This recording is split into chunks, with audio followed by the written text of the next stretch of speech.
For this family history video, I'd like to go over Prince Edward Island, or Ile St Jean, or PEI, which is a Canadian province now, of course, and the expulsion of the Acadians, and which families, how they managed to stay there, and how, even though it's very hard to talk about it, it's actually important to understand if you have Acadian ancestors in Prince Edward Island, you know, how they got there, and you know what happened during the expulsion, and how did they manage to return there, and the history of such wonderful people. I want to start on this website called Ships of Scale, and they have a bit of there's a picture. The only picture there is actually a drawing of one of the Acadian communities burning. But there were three from Prince Edward Island. There were about 3,000, just over 3,000 people who were removed from the province and sent over to France and some to Britain, but mainly to France. And about 1,500 escaped over to off the island, from the northern part of the island, and escaped over to what is now southern Quebec and New Brunswick, part of New Brunswick, where they were able to evade the English and not be deported. And those people, a lot of those people did return. Some did, some did not, but they returned, many of them, to Prince Edward Island once the expulsion time finished. But I want to go over, just to get a feel for these people, just this story about this.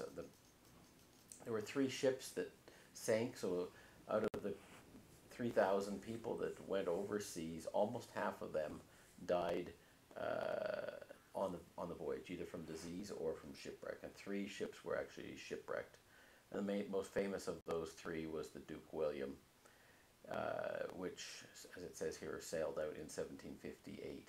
And the story of this Noel Dorion, who was they say here, he was the leader of the people on the, you know, sort of the unofficial leader of the French people in Older Man. I think he'd come up from from Nova Scotia originally, from Hants County, and because they were moved out of there and they went over to PEI, and then he sailed from there. But Captain Nichols, who was the English captain, recorded, I'm just going to read this, both their decisions. So when they were trying to keep the boat afloat, and it wasn't working. So about half an hour after the old gentleman Noel Dorion came to me crying, he took me in his arms and said he came with the voice of the whole people to desire that I and my men would endeavor to save our lives in our boats, as they could not carry them, and they would on no consideration be the means of drowning us. They were well convinced by all our behavior that we had done everything in our power for their preservation, but that God Almighty had ordained them to be drowned, and that they hoped that we should be able to get safe ashore. I must acknowledge that such gratitude for having done only our duty in endeavoring to save their lives as well as our own astonished me. I replied that there were no hopes of life, and as we had all embarked in the same unhappy voyage, we would all take the same chance. I thought we ought to share the same fate. He said that should not be, and if I did not acquaint my people with their offer, I should have their lives to answer for. So in the end, the 2 boats the smaller boats were lowered from the English, and he saved the captain saved just his crew and the parish priest. And it says, upon lowering the lifeboats, Noel Dorion sharply reprimanded a fellow Acadian, Jean-Pierre Leblanc, for trying to board a lifeboat while abandoning his wife and children. As the priest Girard got in the lifeboat, he saluted Noel Dorion, and after Captain Nichols could no longer see the ships, the 4 Acadians got into a third boat, and safely escaped. So, but basically 360 Maritimers from Prince Edward Island, the Acadian, were drowned. The ship went down there, and they lost everybody other than of course, the English people had left at the behest of these good people. It just gives you this story just gives you a feel for what the Acadian ancestors were like, and what type of people. You can be proud of your heritage. If you have a heritage that is Acadian, you can sure be proud. And also this British officer, this British sailor, you can tell he was a good man as well. So just the circumstances of the day. In this video, I'd like to go over the Prince Edward Island, which is, if you're looking on your map, that's this island that's right here. This is the St. Lawrence River going up into Quebec, and this is Newfoundland over here, and Nova Scotia here. So of course those were not the names, original names for first the natives, of course they had their names for these places.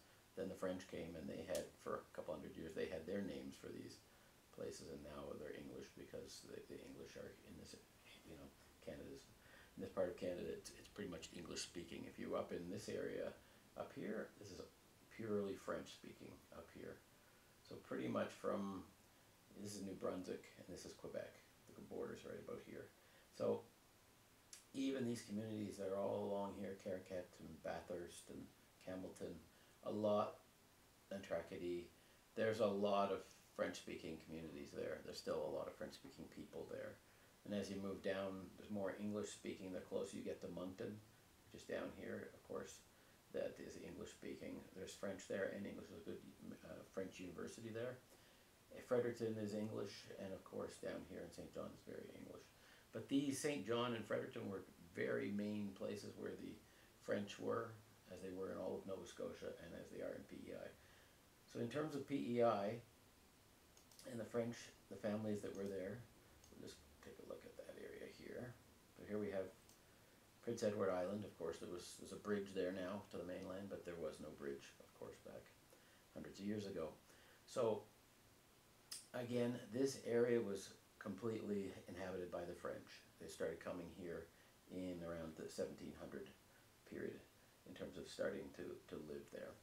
And the areas that were most French actually were where there's very little French now, which is down here in the Charlottetown, this bay here and up this river, all through here, up to Mount Stewart, all through here are all French villages, all along through here. Some down here, of course. The whole island was populated.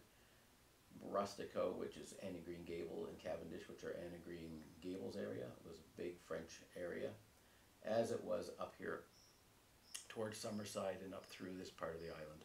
Tignish, Bloomfield, they're called Egmont Bay and Malpeque Bay. So the interesting thing about PEI is that, I mean, it isn't meant, when people think of the people being taken back to France and the expulsion of the Acadians, they don't really think that much of PEI. They think more of Grand Pre and Nova Scotia. But really, it affected all of these French areas, especially PEI. When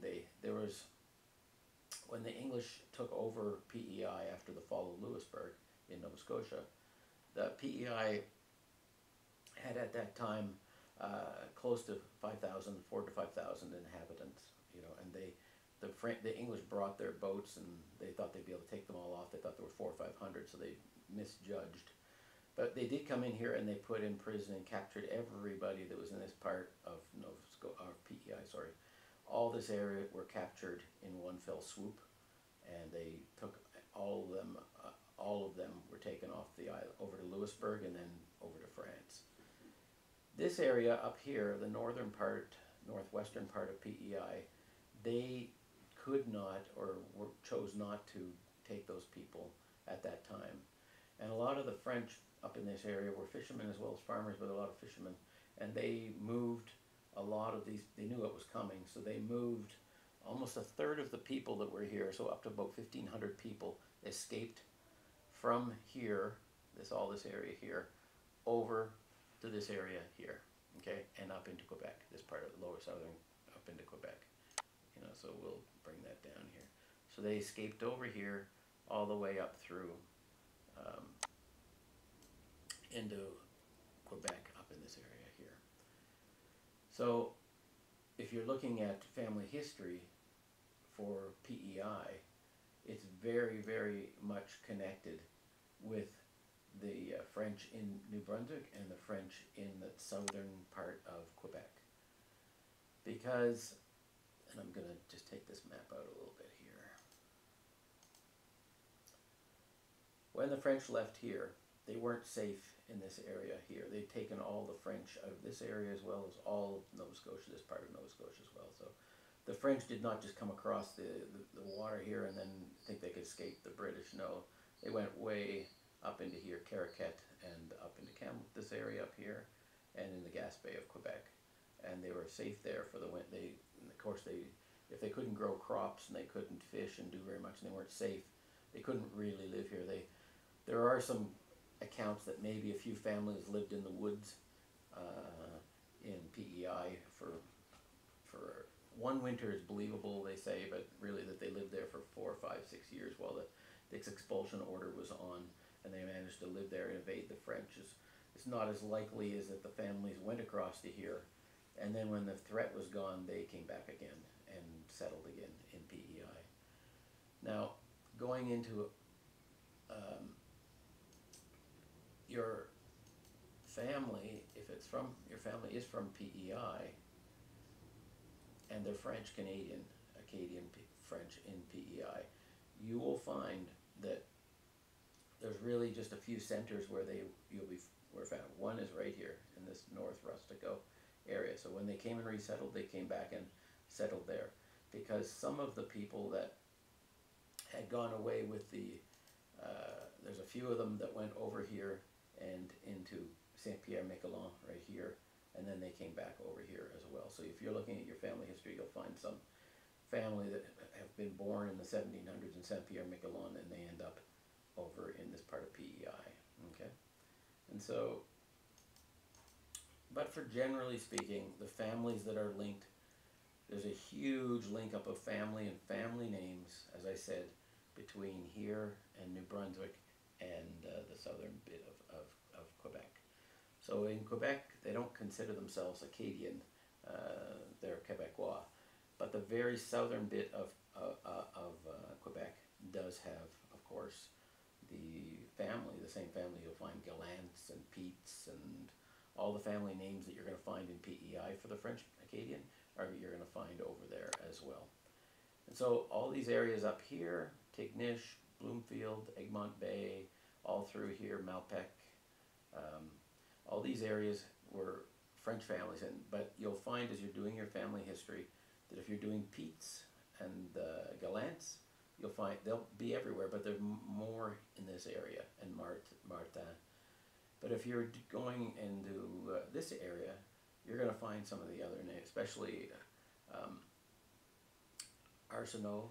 The Arsenault family is a lot of Arsenault up here, and Godet, and all those different names. So even in this small little island, there are communities that, again, when as I mentioned in my other video, they did intermarry a little bit here to here, but it was very much more so. Again, 80%, 90% of the people married within, probably 10 miles of where they lived in this area right here. And if they lived up in here, they married here. Over time, as the French were not very welcome, and they never fit in among the English very well in PEI. They were, even if you look at the Anne of Green Gables story, you'll see that the French were they're considered like lowlifes or vagabonds, or they were hated basically, and so some continued to just live their existence up here and in these communities where they had some relative harmony and peace, but a lot of them made their way to New Brunswick, and from New Brunswick to Maine in the U.S. So if we take this out just a little bit here, oops, sorry. They would move from here into New Brunswick, and then for work, a lot of them ended up in Maine, especially, and right here on the border area, and then they filtered down in here. Now, of course, the people from Prince Edward Island here were mainly farmers. There were some fishermen, of course, but it was much more of a farming community. So whereas when I was speaking about Nova Scotia, a lot of the French there were fishermen. There was some farming down here, but they lost their land back in the early 1700s. So other than this little farming area here, pretty much fishing is what they did. So they tended to move down here to Massachusetts when they immigrated. I'm not talking about the expulsion of the Acadians when they went to France over this way, but after, during the 1800s into the 1900s, the Nova Scotian French moved to Massachusetts, whereas you find a lot of at least what I have found is the Prince Edward Island French moved to New Brunswick and then into Maine this way. And just a point of notice, if your family is from Massachusetts, especially down along the coast of Massachusetts, you're most most likely, if you have French Acadian family, it's going to find it's from Nova Scotia. And if it's in Maine, you're probably going to find New Brunswick and possibly PEI. So that's just a little factoid there that, you know. And on the when you are looking for your family, the records in the family history records are very good for births in PEI, excellent for births. Incredibly good records going right back into the around 1800. And the census is good for 81. The 71 census doesn't seem to be as good there, but the 81 census is excellent, 91 and on. The marriage records are better in Nova Scotia than they are in Quebec, in PEI. Now in PEI, the marriage records are there, they're great, there's no problem, but it just has the person who is married and who they're marrying, and it doesn't often say which community. So you don't get the parents, mother and the father with their mother's maiden name like you do among the French in parts of Nova Scotia. So the records, but the birth records are fantastic, and so family history is not that difficult in PEI because of the great baptismal records that they have there. Here's a list of, these are common names for PEI, or Prince Edward Island in Canada.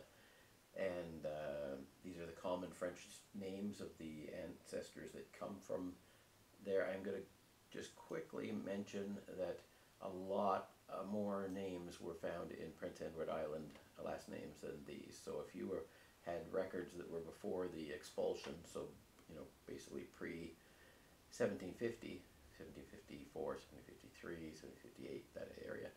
If you have those records, then you're going to find other French names, because more than 2/3 of the inhabitants of PEI were taken away to France, to Louisburg first, and then over to France.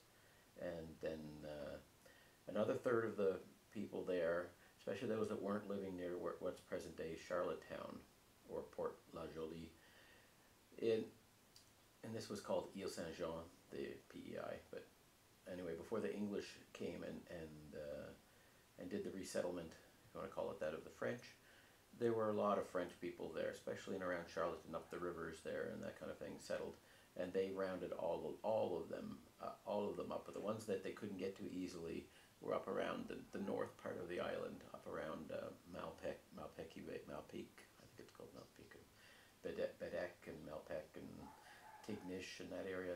They couldn't get up there, and so they escaped. Some of the French of course had ships because they were fishermen, and they escaped over to New Brunswick area and into the very southern part of Quebec in the Gaspe. So the ones that escaped, once the expulsion was over, then the issue got settled. They weren't doing that anymore. A lot of French families moved back. They say that there were maybe a few families that stayed over for a number of years in the woods hiding from the English, but they are not so sure on that. But they may have stayed over one winter, but it would have been pretty hard to stay without any support. Anyway, so the most common names you'll find in PEI: Arsenault, that's one of the most common there. Gallant, Pete or Peters.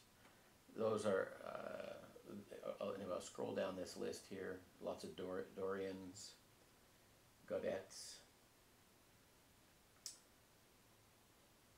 Lebrun or Brown. You'll find that name. There's a lot of Martins or Martin, Perros, and Richard. So and a few Thibodeau. But so some of these names you'll see a little bit, some more than others. And it just depended on how early you are. So if you're looking at French records from before 1800, in the latter part of the 17th century, then there's just a few families that had come back from being taken off their land. But even when they did get back, most of these families did not get their land back. Some did manage to get land, of course, but a lot of them never got their land back. It was given to the English. And so where French had been Charlottetown, which is all English pretty much now, but Charlottetown, all down that whole southern part of PEI, there's very little French there now because they were all taken away, and they didn't end up resettling in that area so much. They resettled more up in Tignish and Egmont Bay and that area up in the northwestern part of PEI, and a little bit around Rustico, and they call it South Rustico, which would be some of the communities, smaller communities that are there near what's present day Rustico. And so that's just, if some of these names, you just quickly look through some of these names, if they happen to be your family. These are the ones that would have been, if you find French names, you're in the US, and you find some of these names in the records and it says they came from PEI, and then you'll be able to find your ancestors. These are generally the names that you'll find that came from PEI. So if the name just said Canada on the record in the US, then you can then see where your family might be from this area. But remember that there's a good mixture between PEI and New Brunswick in names, and in, like I said, in the Gaspe part of Quebec, because of the moving back and forth, fleeing the English.